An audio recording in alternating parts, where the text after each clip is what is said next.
আল্লাহ সুবহানাহু ওয়া তাআলা গায়েব সম্পর্কে আরেকটা কথা সূরা লুকমানের লাস্ট আয়াতে, একদম লাস্টে ৫ম নাম্বার যে বিষয়টা বলেছেন, সেটা আল্লাহ সুবহানাহু ওয়া তাআলা বলেছেন কোথায় মৃত্যু হবে আমাদের এবং সকল প্রাণী জগতের মৃত্যু কখন, কোন জায়গায়, কোন অবস্থায় হবে, এটাও আল্লাহ সুবহানাহু ওয়া তাআলা সূরা লুকমানের একদম লাস্ট আয়াতের মধ্যে ৫ম বিষয় এখানে আল্লাহ সুবহানাহু ওয়া তাআলা বলে দিয়েছেন।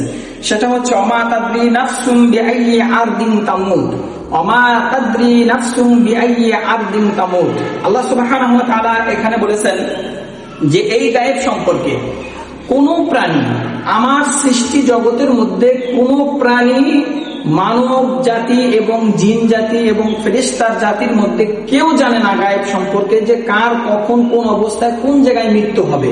আজকে এখানে সুস্থ তো কালকে অসুস্থ, আজকে এখানে ভালো তো বিকাল বেলা মৃত্যুবরণ করলো, সকালে ভালো অথবা সন্ধ্যাবেলায় সে ইন্তেকাল করলো।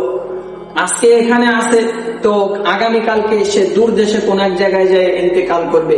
এই মৃত্যুর যে বিষয়টা, এটা একমাত্র কেবলমাত্র শুধুমাত্র আল্লাহ সুবহানাহু ওয়া তাআলা ব্যতীত পৃথিবীর জমিনে এবং আসমান জমিনের মধ্যে কোন জায়গা কেউ নাই এই গায়েব সম্পর্কে বলার জন্য।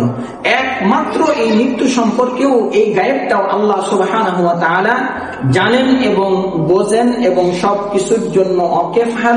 আল্লাহ সুবহানাহু ওয়া তাআলার উপর আমরা সর্ব অবস্থায় ঈমান রাখবো ইনশাআল্লাহ।